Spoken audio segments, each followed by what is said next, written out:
This is Joseph and welcome to my podcast, In Eskwela.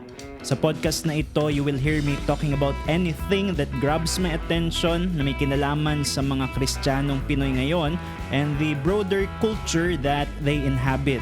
Tara, maguntahan tayo.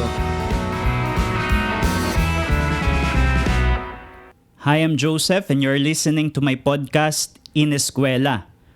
Para sa episode na ito, I want to offer some thoughts, some kind of a personal commentary doon sa nakikita kong pervasive culture among general evangelical churches at yun yung kultura ng anti-intellectualism.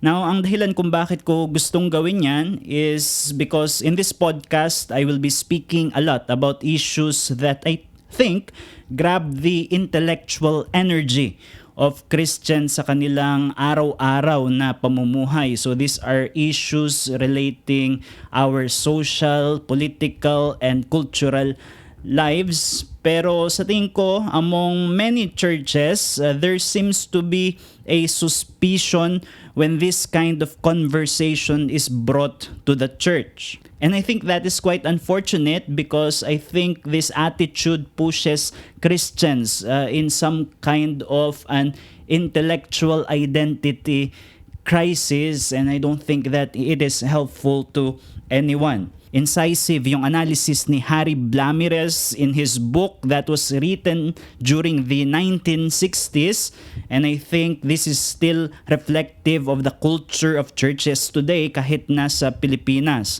Sinabi niya, and I will read, "The mental secularization of Christians means that nowadays we meet only as worshiping beings and as moral beings, not as thinking beings. We agree that it is right to be present on the Lord's own day in the Lord's own house.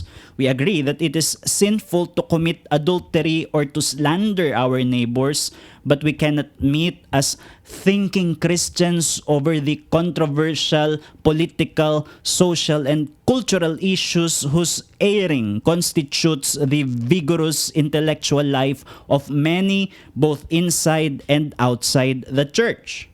Alam nyo, if we want Christians to truly submit all of their thoughts under the lordship of Christ, we cannot just shut off these conversations. The best that we can do is to rather lead and guide our people in properly thinking about these matters. So I hope in this episode, I could offer some thoughts in order for us to help combat this anti-intellectualism in churches in the Philippines today. Now, when I say anti-intellectual, I am referring to that atmosphere among churches which encourage, pwedeng consciously or unconsciously, a suspicion against people in the church who are of a more intellectual kind. So you probably have people in your church who love to read books, perhaps they love to engage in conversations regarding various issues about his faith, about social issues, cultural issues, etc. And you see that that person is kind of treated with suspicion inside the church. Now, let me share a little of my experience. My first encounter with this pervasive attitude of anti-intellectualism in the church came when I was still a new Christian. Bago ako maging Christian kasi, I wouldn't really call myself an intellectual person, not by any stretch of definition. I was commended for my academic aptitude. For example, during my elementary, after all, I graduated valedictorian.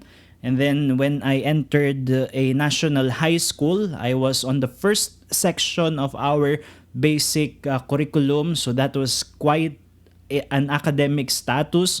But those are not things that I would really associate with being an intellectual person today. For example, in all of my years, before I became a Christian, I haven't read even a single important book. Wala akong nabasa.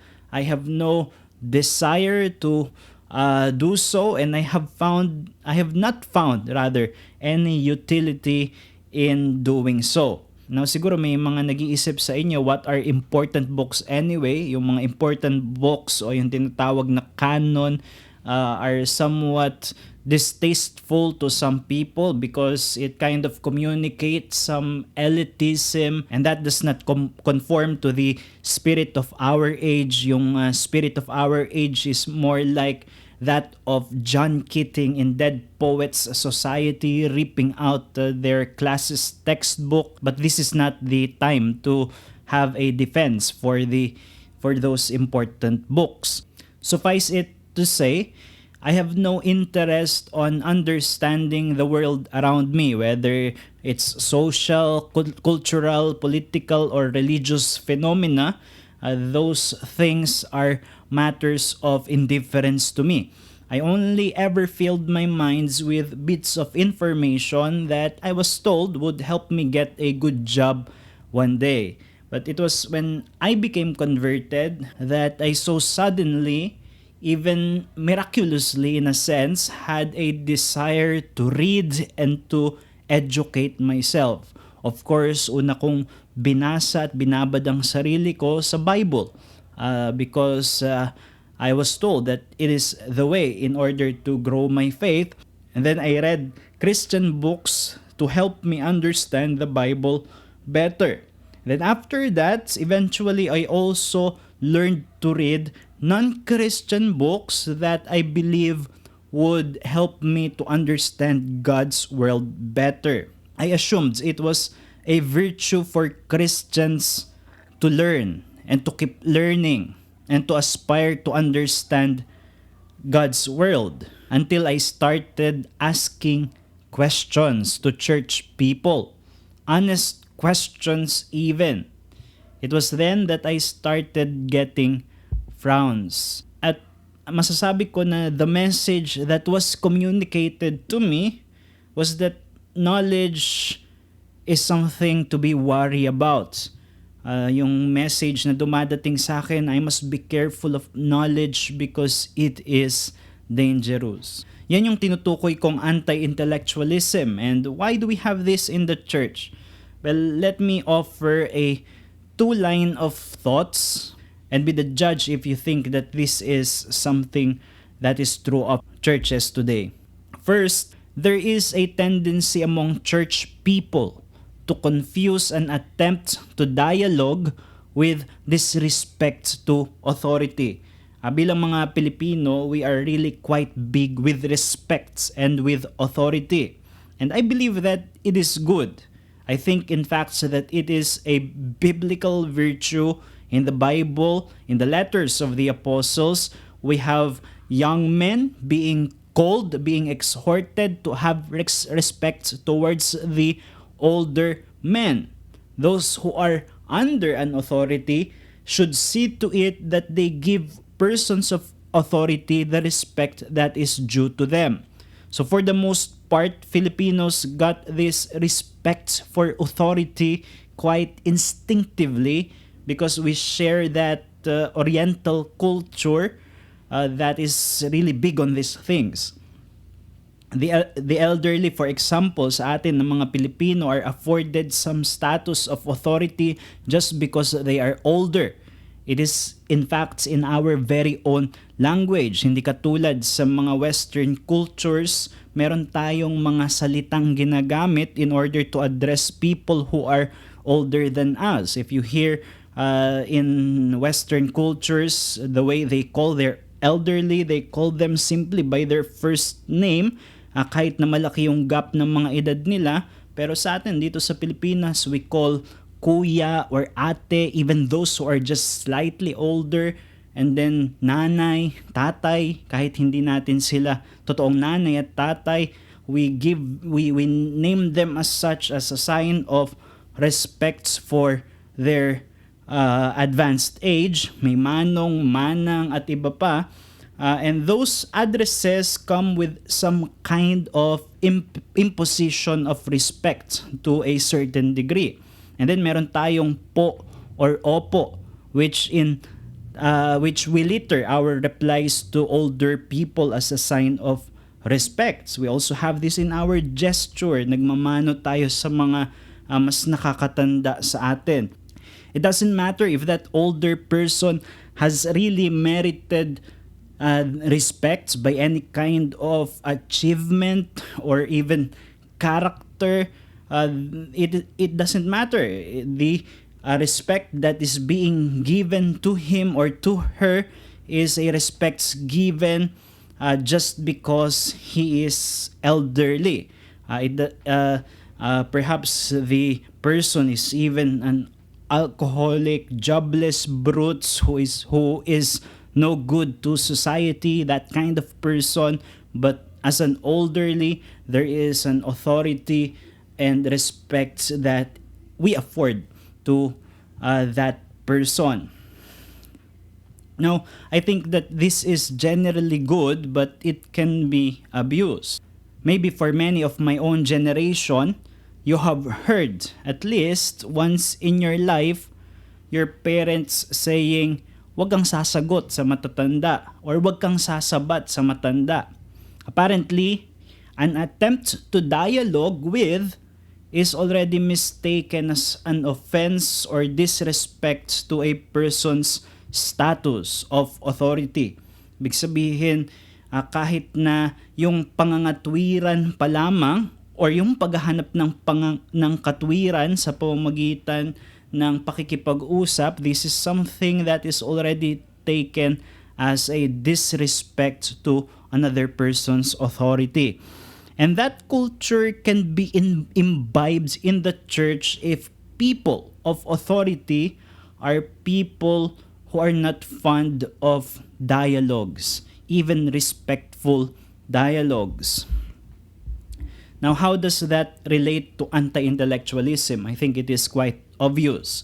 Intellectual people, even in the church, are often the kind of people who prefer to have a reason for why they believe what they believe and why they do what they do. Gusto nilang malaman yung bakit. Naghahanap sila ng katwiran, and they prefer not to do things merely because of the imposition of tradition and authority.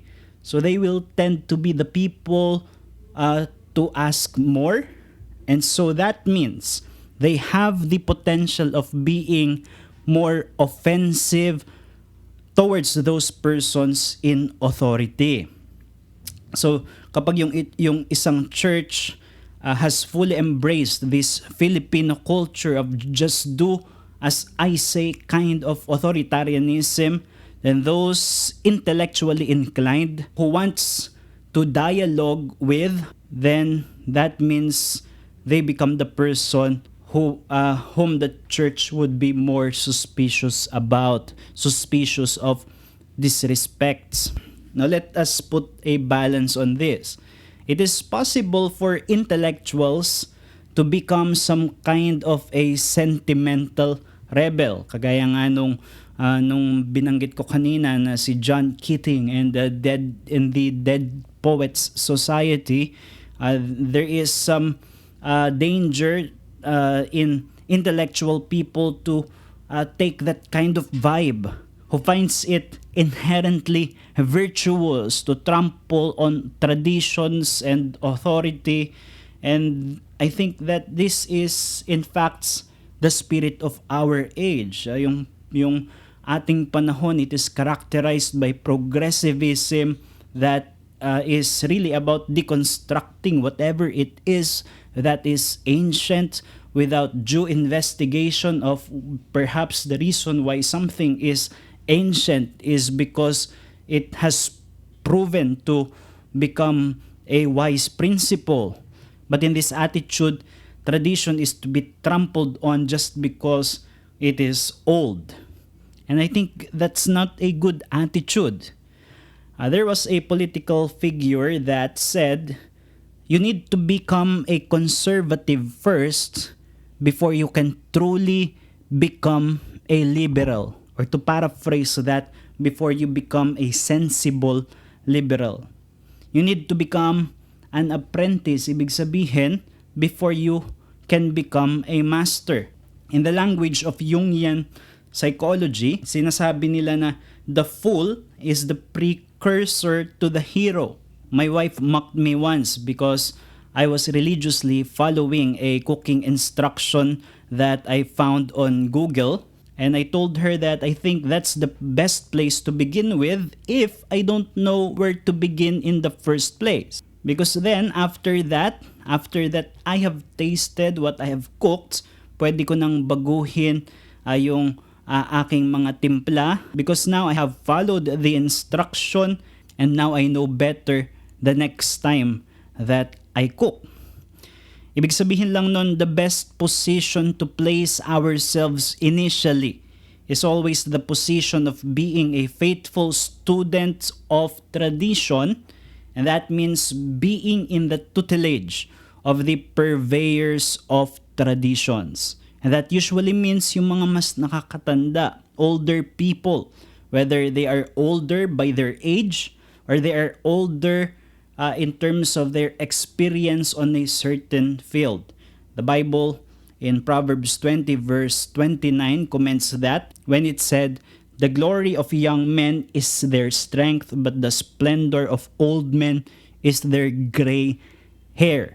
Wisdom is more often associated with those who are advanced in age. So only after you have become a faithful student of tradition can you really begin to question tradition. Of course, with the sole of exception of the Bible, which is the only infallible tradition, the unquestionable tradition, if I may say, but that is not what I'm talking about here. So only after you have become a faithful student of tradition can you begin to question it, but only when you have a really, really good reason to do so. Because questioning tradition is not virtuous in and of itself. It is a classic case of first learn the rules, then break them. Only when you have a creative reason to do so. Ang tawag doon ay innovation, but innovation stands on tradition. It stands on the fact that tradition can sometimes deteriorate and becomes corrupt, or it can become unbendable when it needs bending. Kagaya ng sinabi rin in one of the wisdom literature from the Bible in Ecclesiastes 4 verse 13, "Better was a poor and wise youth than an old and foolish king who no longer knew how to take advice." Ibig sabihin, tradition and the purveyors of tradition can sometimes become blind. But going back to anti-intellectualism in the church, I think one of its needed remedies then in this line of thought is to have an allowance for dialogue. And dialogue can only happen when we stop mistaking an attempt to dialogue as an offense to the status of recognized authorities. So that's the first thing. The other comment that I have on this anti-intellectualism in churches is I think that it also springs from the confusion of conviction with arrogance. So nagkakaroon ng maling pagtanaw sa conviction, it is mistaken as arrogance. Now, I believe arrogance is a perpetual problem in the heart of any Christian, and it must be dealt with by the provisions of the gospel wherever it may be found. However, kailangan din natin ma-realize that a person who follows the dictates of his conviction with full conscience can have the appearance of arrogance. Meron silang pagkakahawig. I need to make it clear that I don't believe following one's conviction is a monopoly of intellectual people. Hindi yun yung sinasabi ko dito. But what I am saying is that it is those intellectual people who are more likely to follow a differing and dissenting persuasion of conviction. Sila yung mas merong potensyal na magkaroon ng kakaibang persuasion than the others. Bakit? Simply because, as we have said, they are usually the people who prefer to have their thinking self-service and who do not want to outsource their sense of morality and their peace of conscience. And if someone is different and he is acting on that difference, the accessible branding to demonize that person, especially by those who disagree, is that that person is arrogant. That person thinks he is better than the others.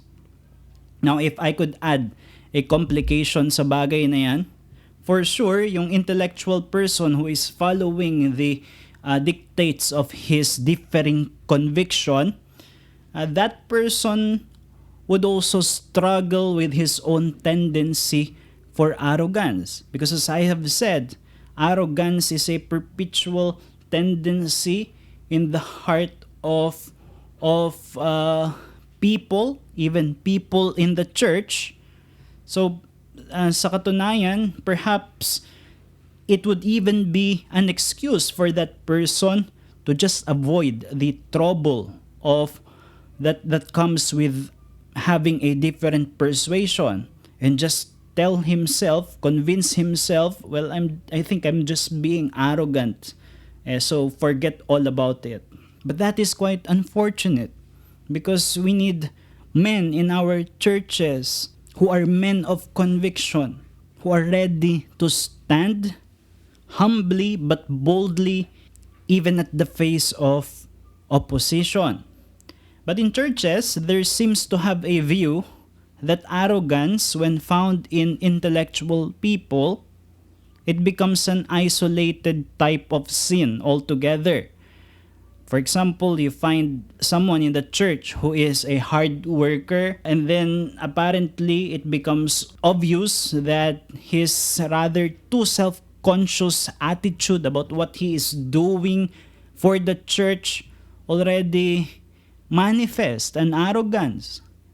But we are willing to tolerate it. We are more willing to say that's okay. After all, he is useful in the church. A practical man who helps in a few needs in the church, but he does so with a manifestation of arrogance. That's still fine. But an intellectual person who happens to also manifest some arrogance, well, we think that that's an unspeakable danger in the church. And I think that this kind of suspicion is what you hear whenever a brother quotes his favorite text on knowledge. 1 Corinthians 8 verse 1, knowledge puffs up. Even though this is not representative of the greater and more positive view of Scripture on knowledge. So on a surface level, I think this is how I dissect the problem of anti-intellectualism in the church. But this is really a personal concern for myself because I believe that there are many people in our churches. Perhaps more of them are young people. Dumadaan sila sa intellectual crisis. Their universities, the ideas that they encounter almost every corner of our popular culture, and nakikita nila that these materials seem to be at odds with their Christian faith. Pag pinapanatili natin yung anti-intellectualist stance natin in the church, it would push these people to either one of these responses. The other, press them to live their lives in an intellectual crisis kung saan during Sunday they have a certain set of thoughts that they accept as true, and then the rest of the week, Monday to Saturday, meron silang ibang intellectual life that they engage with, that they embrace, that is diametrically opposed against their Christian faith. And I am certain that they are not going to last in this intellectual crisis, which is some kind of an identity crisis as well. The other response is what Puritan John Milton calls as a cloistered virtue, meaning to find it virtuous to be complacent in orthodoxy and their fundamentalist stance without really engaging in a dialectical relationship with the ideas of the world. Yung sinasabi na faith lang, which is synonymous in their mind to just keep a blind eye. There's no answer for you. I think that churches can do better. And I believe that we can keep them churched by God's grace without shutting off their hunger for learning and understanding the world. They can learn instead that all truths are God's truths. So that's all for this episode. I'm Joseph Mangahas in Eskwela.